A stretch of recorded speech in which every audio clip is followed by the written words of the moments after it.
Hello everyone, we are Team Coca-Cola, presented by Joe, Heidi, Jen, Ben, and Cory. Coca-Cola originated in 1886 when pharmacist John Pemberton created a flavored syrup containing cocaine and alcohol to combat a morphine addiction resulting from a lifelong wound that occurred during the Civil War. The syrup was mixed with carbonated water at soda fountains, creating what we now know as Coke. It was first bottled in 1894, but it wasn't until 1916 that the licensed bottling plant approved their unique counter bottle. They have now over 300 brands of beverages around the world, including Coke, Lift, Fruitopia, and Powerade. We looked at 5 areas to evaluate Coca-Cola's marketing strategy. The first, pricing effectiveness, due to the fierce competition. Market share, which is the most important metric companies can use to judge effectiveness of marketing. Customer loyalty, which is important because building relationships equal higher volume of sales. And promotional effectiveness, which can boost profit and drive volume. And brand equity, which is the key to growing a brand value. Coca-Cola does not target a specific segment, but focuses on the global population. The amount of products that targets different age group, ethnic groups, lifestyles, and others. By simultaneously targeting number of segments and designing separate offering for each that can maximize reach. Coca-Cola target market are people between 12 to 25. The secondary market includes young adults between 25 to 40. Although children are not directly targeted, they successfully reach this age group through partnerships with the fast food industry like McDonald's. Coca-Cola has adopted a fluid positioning strategy since they serve multiple products to many countries. They adapt and promote its products to the local needs of consumers. They use this strategic positioning in order to maintain the same brand image across the globe, and they use the products to the local needs of customers. Our customer strategy critique is that Coke products are affordable to everyone in the world, especially children and young teens. Their known association with the fast food industry contributes to an elevated rate of obesity globally. In 2010, Coca-Cola evolved its global responsible marketing policy, bound to reduce the marketing that targets children younger than 12. In 2013, their Share Coke campaign included almost all of 100 most popular names of 7 and 8 years old. For over a century, Coca-Cola has mastered the brand storyline.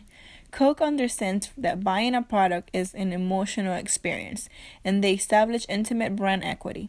Competitors can mimic the drinks, but cannot reproduce the brand. While Coca-Cola's brand equity seems limitless in the soft drink industry, it does have some restrictions due to its limited scope of availability of products.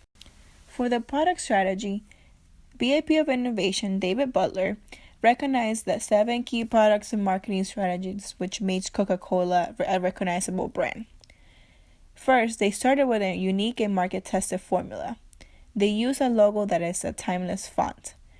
It is distributed by a proprietary bottle. Retailers held responsible for maintaining its high standards.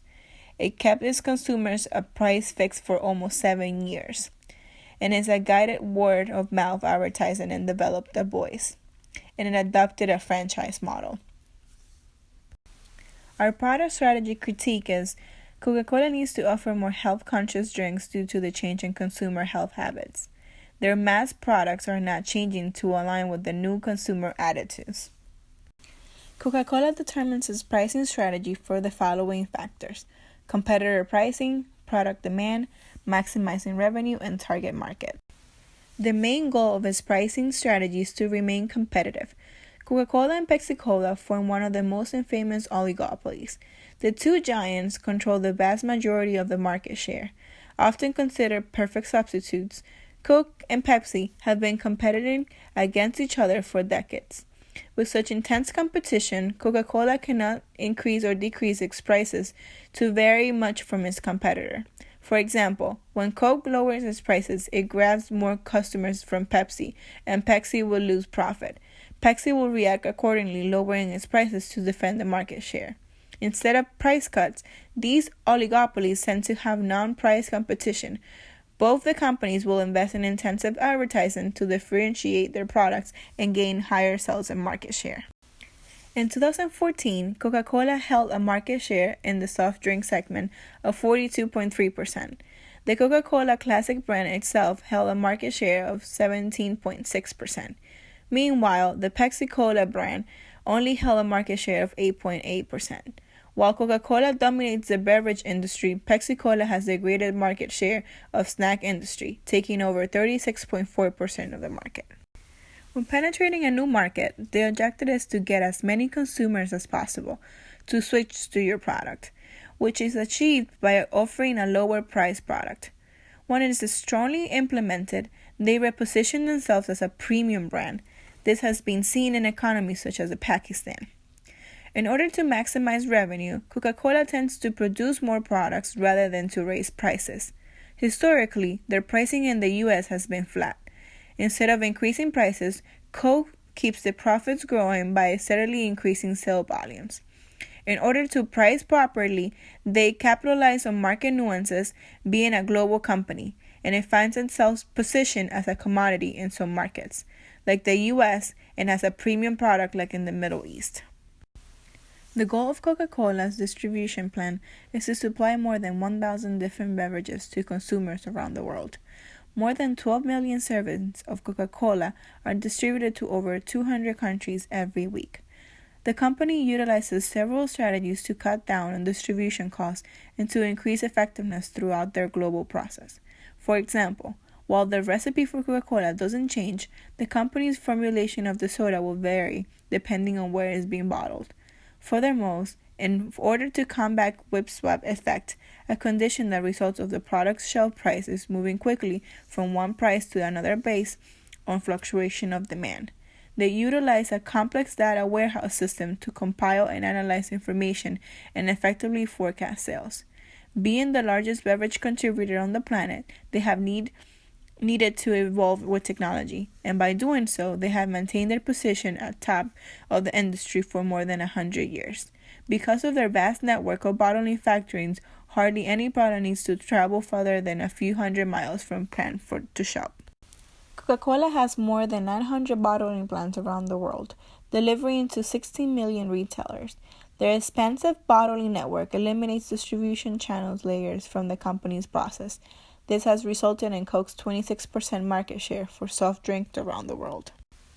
Data warehousing works in parallel with Coca-Cola's bottling and distribution plants in order to reduce time from manufacturing to shelving.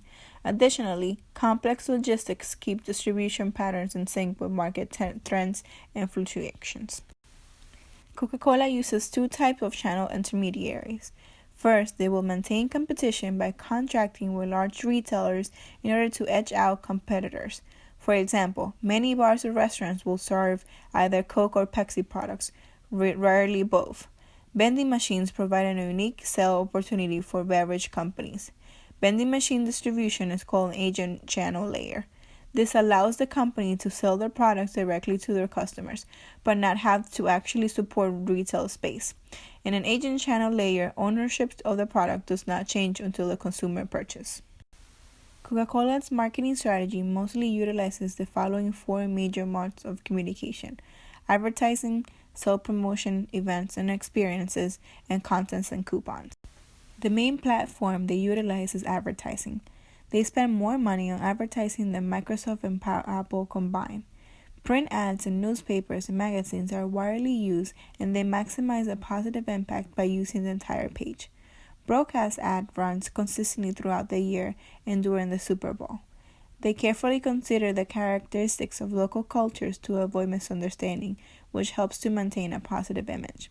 Coca-Cola uses cinema by playing ads before the movie starts, by product placements throughout the movie, and having the lead role drink a Coke during the movie. They advertise with billboards by displaying in prominent areas such as the Coke sign in Times Square. The second platform is sales and promotion. They utilize games and contests and coupons. Example includes My Coke Rewards, sweepstakes, and the Share a Coke campaign. The third platform utilizes its events and experiences. They sponsor many sporting and entertainment events, including the Olympics, since 1928, and officially partner with the World Cup soccer tournament. Sponsoring major events leads to brand awareness. The fourth platform utilized involves online and social media. Online, they maintain an extensive website and use banners, pop-up ads, and on-site sponsorships in thousands of websites globally. On social media, they are very involved on Twitter with 2.4 million followers, and they tweet over 60 times a day. On Tumblr, they keep things enjoyable with a non-sales pitch approach, resulting in brand appreciation. The largest fan base is on Facebook with 82 million likes. They excel in the area of direct engagement by making responses to mentions a priority. This attention shows the customer Coca-Cola's appreciation for loving their brand, which in turn helps to increase and maintain customer loyalty. Creative strategies include utilizing information appeal by using testimonial from celebrity endorsement. While Coca-Cola tries to maintain a positive brand image by choosing family-oriented celebrities, some choices, such as Bill Cosby, have resulted in unfortunate controversy. They also utilize transformational appeal by communicating with positive emotional appeals that are characterized as wholesome, family-oriented, and nostalgic. Example includes adorning their cans with the polar bear mascot and Santa Claus during Christmas. While 94% of people recognize the Coca-Cola brand, advertising in social media still remains a key component to maintain their brand equity.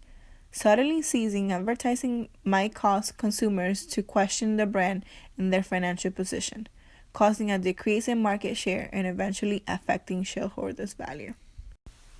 Our recommendation and rationale. With childhood obesity being a major issue, Coca-Cola should stay true to their own responsible marketing policy and stop marketing to children. They could also research on creating a healthier product with less preservatives and sugar. Another recommendation is Coca-Cola receives more than half of its revenue from overseas. They should consider raising prices to account for the inequality of foreign currency against the US dollar. Lastly, the company could increase product differentiation, such as entering the snack market, in order to increase market share. This could offset the declining sale of carbonated drinks. Overall, Coca-Cola's marketing strategy appeared to work well, especially from customers' loyalty, brand equity, brand awareness, and market share perspectives. There are millions of people worldwide who consume their product regularly, mainly daily. They have instilled a positive image through their availability of products, brand symbols, and advertising that allows consumers to link memories to past satisfaction. The company sells its products in more than 200 countries and is a market leader in the majority of these countries. Coca-Cola is a world leader in marketing and a great example of how a company should promote their business. Thank you for watching our presentation, and we hope you enjoyed it.